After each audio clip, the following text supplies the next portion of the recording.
ಈ ಚಾನಲನ್ನು ಲೈಕ್ ಮಾಡಿ, ಸಬ್ಸ್ಕ್ರೈಬ್ ಮಾಡಿ. ಅಥಣಿ ಪಟ್ಟಣದ ಅಂಬೇಡ್ಕರ್ ಸರ್ಕಲ್ ಹೃದಯ ಭಾಗದಲ್ಲಿ ಜೋರಾದ ಸರಾಯಿ ಬಿಸ್ನೆಸ್. ಅಥಣಿ ಪಟ್ಟಣದ ಅಂಬೇಡ್ಕರ್ ಸರ್ಕಲ್ನ ಹೃದಯ ಭಾಗದಲ್ಲಿ ಬೆಳಗ್ಗೆ 5 ಗಂಟೆ ಸುಮಾರಿನಲ್ಲಿ ಸರಾಯಿ ಬಿಸ್ನೆಸ್ ಸದ್ದಿಲ್ಲದೆ ನಡೆದಿದೆ.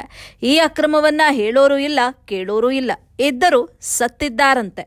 ಬೆಳಗ್ಗೆ ತಂದೆ ಮತ್ತು ಮಗ ವಾಕಿಂಗ್ಗೆ ಹೋಗುವ ಸಮಯದಲ್ಲಿ ಮಗ ತನ್ನ ತಂದೆಗೆ ಕೇಳುತ್ತಾನೆ, ಅಪ್ಪ, ಇಲ್ಲಿ ದಿನನಿತ್ಯ ಏನು ಜ್ಯೂಸು ಕುಡಿಯುತ್ತಾರೆ, ನನಗೂ ಕೂಡ ಜ್ಯೂಸನ್ನು ಕುಡಿಸಿ ಅಂತ ಹಠ ಮಾಡುವ ಕಾಲ ಬಂದಿದೆಯೇ. ಅದರಂತೆಯೇ ಈ ಜಾಗದಲ್ಲಿ ಪ್ಲಾಸ್ಟಿಕ್ ಗ್ಲಾಸ್ಗಳ ಭಾರಿ ಮಟ್ಟದ ಬಿಸ್ನೆಸ್ ಕೂಡ ನಡೆದುಕೊಳ್ಳುತ್ತದೆ. ಯಾರಾದರೂ ವ್ಯಾಪಾರಸ್ಥರು ಬೆಳಗ್ಗೆ ಬಂದರೆ ಭಾರಿ ಮಟ್ಟದ ವ್ಯಾಪಾರ ಮಾಡಿಕೊಳ್ಳಬಹುದು ಬಿಡಿ.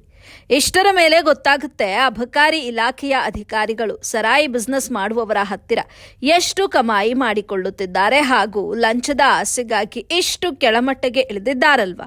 ಇವರೇನು ಅಧಿಕಾರಿಗಳೋ ಇಲ್ಲ ಹಣಬಾಕರೋ ಏನೋ ಗೊತ್ತಾಗುತ್ತಿಲ್ಲ ಎಂದು ಸಾರ್ವಜನಿಕರಲ್ಲಿ ಸಂಶಯ ಮೂಡಿದೆ.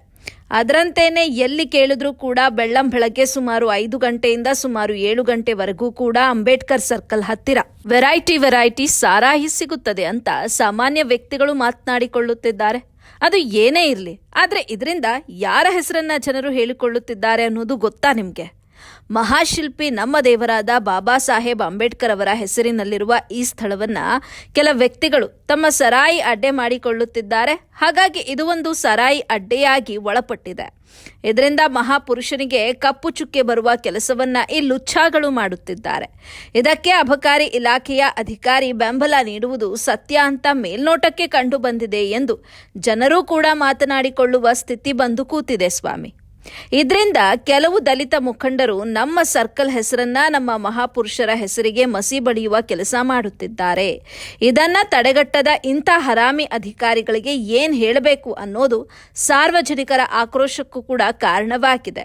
ಇದೇ ಮಾತು ವಿರೋಧ ಪಕ್ಷದ ನಾಯಕರಿಗೆ ಮಾತಿನ ತುತ್ತಾಗಿ ಮುಂಬರುವ ಚುನಾವಣೆಯಲ್ಲಿ ಹೆಚ್ಚು ಮತಗಳನ್ನು ಪಡೆದುಕೊಳ್ಳಲು ದಾರಿ ಮಾಡಿಕೊಟ್ಟಂತೆ ಕೂಡ ಆಗಿದೆ. ಈ ಸಂಪೂರ್ಣ ವಿಷಯವನ್ನ ನೋಡಿದಾಗ ಅಬಕಾರಿ ಇಲಾಖೆ ಅಧಿಕಾರಿಗಳಿಗೆ ಮಾನ ಮರ್ಯಾದೆ ಏನಾದರೂ ಇದೆಯಾ, ಇಲ್ಲ ಅದನ್ನೇನಾದರೂ ಗುಜರಿ ಅಂಗಡಿಯಲ್ಲಿ ಮಾರ್ಕೊಂಡಿದ್ದಾರಾ ಅನ್ನೋದು ಜನರಲ್ಲಿ ಪ್ರಶ್ನೆ ಮೂಡಿದೆ. ಇದು ಹೀಗೆ ಮುಂದುವರೆದ್ರೆ ಚಿಕ್ಕ ಮಕ್ಕಳು, ಶಾಲಾ ಕಾಲೇಜಿನ ವಿದ್ಯಾರ್ಥಿಗಳು ಮುಂದೊಂದು ದಿನ ಸರಾಯಿ ಕುಡಿದರೂ ಮುಂದಾದರೂ ಕೂಡ ತಪ್ಪಲ್ಲ. ಇವರು ಬೆಂಬಲ ಪಡೆಯುತ್ತಾ ಕೂತುಕೊಳ್ಳುವರು, ಅವರು ಸರಾಯಿ ಮಾರಿಕೊಳ್ಳುವವರು.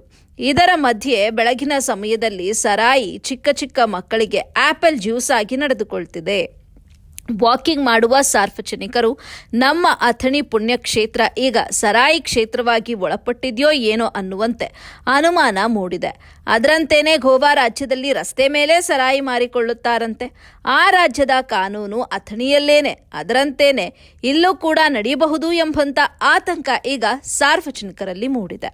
ಈ ಸುದ್ದಿಯನ್ನ ಸಾರ್ವಜನಿಕರು ನಮಗೆ ಹೇಳಿದಾಗ ಖುದ್ದಾಗಿ ನಾವೇ ನೋಡಲು ಹೋದ ಸಮಯದಲ್ಲೂ ಕೂಡ ಅವರು ಹೇಳಿದ್ದು ಮಾತನಾಡಿದ್ದು ಸತ್ಯ ಅಂತ ಗೊತ್ತಾಗಿದೆ.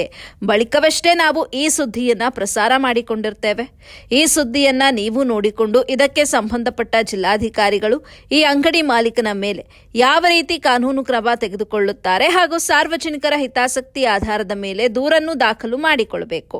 ಅದರಂತೆಯೇ ಸರಾಯಿ ಅಂಗಡಿಯ ಮಾಲೀಕ ದಲ್ಲಾಳಿಗಳನ್ನ ಇಟ್ಟುಕೊಂಡು ನಮ್ಮ ಸರ್ಕಲ್ನಲ್ಲಿ ಈ ದಂಧೆಕೋರರ ಮೇಲೆ ದೂರು ದಾಖಲು ಮಾಡಬೇಕು ಎಂಬುದು ದಲಿತ ಮುಖಂಡರ ಆಗ್ರಹವಾಗಿದೆ.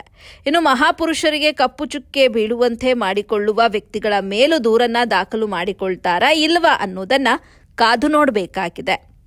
ಮತ್ತಷ್ಟು ಸುದ್ದಿಯನ್ನ ಮುಂದಿನ ಸಂಚಿಕೆಯಲ್ಲಿ ಕಾದು ನೋಡಿ.